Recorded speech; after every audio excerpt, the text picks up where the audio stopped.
একা একা জীবন অনেক কষ্টের, বাহিরে থাকি যে সকাল সকালে উঠতে হয়, রান্না বাড়া করতে হয়। আমার তো এরকম ভালো লাগে না। আমার ভালো লাগতো যদি আমার কাছে মানুষটা কাছে থাকতো, তাহলে তার জন্য মনের খুশিতে সব কিছু করতে মন চাইতো। যেহেতু আমি একা একটা মানুষ, আমার কোনো কিছুতেই মন বসে না, কোনো কিছু করতে ভালো লাগে না। এত সকালে উঠে রান্না বাড়া করা ভালো লাগে না, বাইরে যে কাজকর্ম ভালো লাগে, বাইরে কাজ করতে ভালো লাগতো যদি কাছের মানুষটার কাছে থাকতো, তাই না? হ্যালো এভরিওয়ান, কি অবস্থা? সেই হিসেবে ভালো আছেন? আমিও ভালো আছি। আজকে আমি রুই মাছ দিয়ে ফুলকপি আলু দিয়ে ঝোল করবো, সেটা আজকে আপনাদের সাথে শেয়ার করবো। তো প্রথমে মাছটা আমি ভালো করে হলুদ মরিচ দিয়ে মেখে নিয়ে তারপর তেলটা গরম করে মাছটা ভালো করে ভেজে নিয়েছি। আমি মাছটা একটু বেশি বেশি করে ভালো করে ভাজার চেষ্টা করি, যেহেতু চাষ করা মাছ অনেক গন্ধ একটা ভাব আসে, সেজন্য সবসময় মাছটা বেশি করে ভাজে, লবণ দিয়ে ভালো করে ধোয়া করা লাগে। এখানকার যুগে পুকুরের মাছ কোনো জায়গায় পাওয়া যায় না, সব কিছু চাষ করা মাছ, সেজন্য মাছ ভালো করে লবণ দিয়ে ধুতে হইতে। প্রথমে এখন মাছটা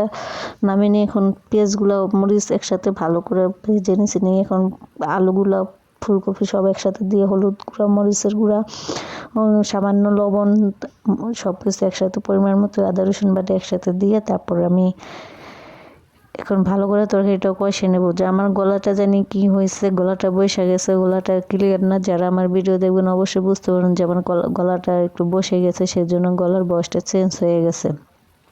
এখন ভালো করে তরকারিটা উল্টায় পাল্টে কষাকষি করে নিব। আমার কাছে তো ফুলকপির তরকারি অনেক ভালো লাগে, আর এখনকার ফুলকপির দামও বেশি, খেতেও ভালো লাগে।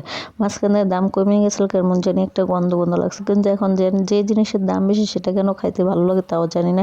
এখন ফুলকপি হয়ে গেছে 50 টাকা কেজি, এতদিন আসলে এক পিস 10 টাকার, এখন 50 টাকা একটা ফুলকপি আনছি 35 টাকা দিয়ে।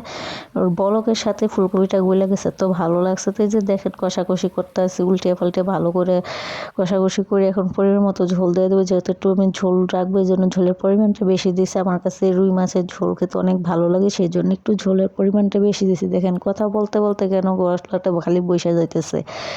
তো সব সময় তো মনে করেন সব কিছু হয়ে ওঠে না, বাহিরে ঘর সামলাতে গিয়ে নিজেকে নিজে হিমশিম খেয়ে যায়, নিজেকে নিজে বড় একা মনে হয়। আর মাঝে মাঝে এত ক্লান্তি মনে হয় যে সব কিছু ছেড়ে চলে যে আল্লাহ কেন আমাকে দুনিয়ার থেকে নেয় এখনো কেন ফালিয়ে রাখছে। মানুষটা তো ঠিকই ভালো আছে, দিব্যি আছে, আর আমার কেন এরকম কষ্ট? আমি কেন তার কথা এত বেশি বেশি আমি তারা কখনোই ভুলতে পারবো না। আমি সব সময় চাই সে আমার কাছে ফিরে আসুক, চলে আসুক। যখন আমি বাইরে কাজে থাকি তখন ভাবি মনে ঘরে যাই দেখবো আমার ভালোবাসার মানুষটা আমার ঘরে এসে বসে। যখন দরজাটা এসে খুলে তখন দেখি না আমার ঘর পুরা ফাঁকা, আমি একা একাই রয়ে গেলাম। আমার কাছের লোকটা যে আল্লাহ জানে কবে আসবে, সে কেন এরকম গেছে, একমাত্র আল্লাহ ভালো জানতো। ফাইনালি আমার তরকারিটা হয়ে গেছে, ধনেপাতা দিয়ে দিছি, আর এখন চুলাটা মোছামুছি করে নিতেছে। চুলা নামছিলাম, আমার ভালো লাগে না। আজকে ভিডিওটা এই পর্যন্ত, পরবর্তী আরেকটা নতুন ভিডিও নিয়ে চলে আসবো। আজকে এই পর্যন্ত, আল্লাহ হাফেজ।